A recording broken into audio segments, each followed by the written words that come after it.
Jen, thank you for your compelling testimony.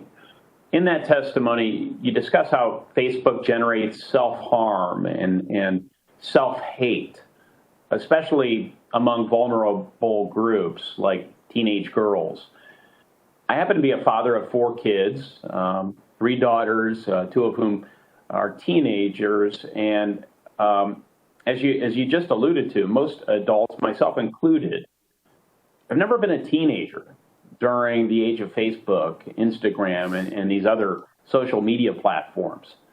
And therefore, I think it can be really hard for many of us to fully appreciate the impact that certain posts may have.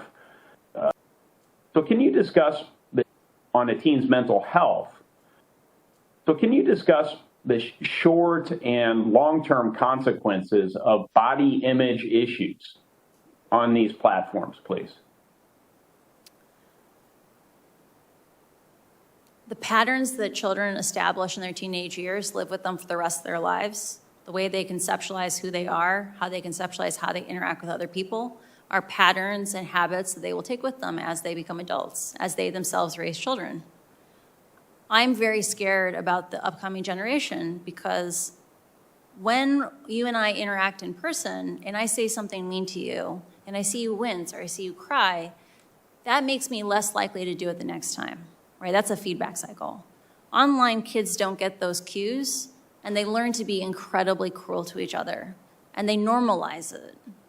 And I'm scared of what will their lives look like where they grow up with the idea that it's okay to be treated badly by people who allegedly care about them.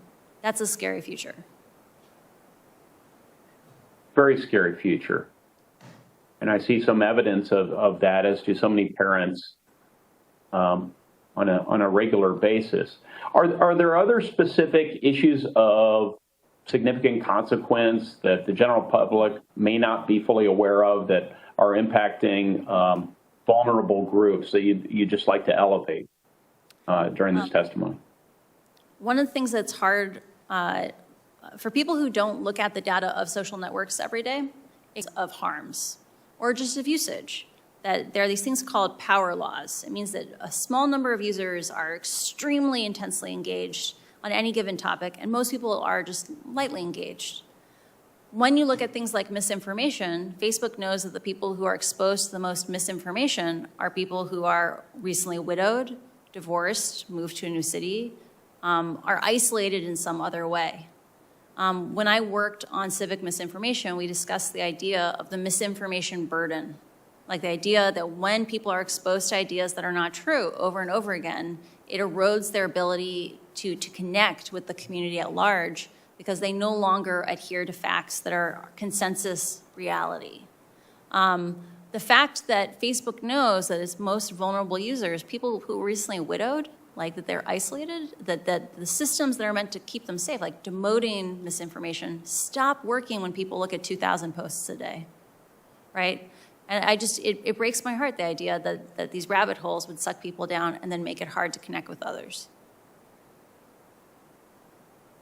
So, Ms. Haugen, yeah. I desperately want to, which is the American impulse, I want to solve this problem. And I very much believe that Congress not only has a role, but has a responsibility to figure this out. I don't pretend to have all the answers. I would value your opinion, though, as to whether you believe that breaking up Facebook would solve any of the problems that you've discussed today. Do you think it would?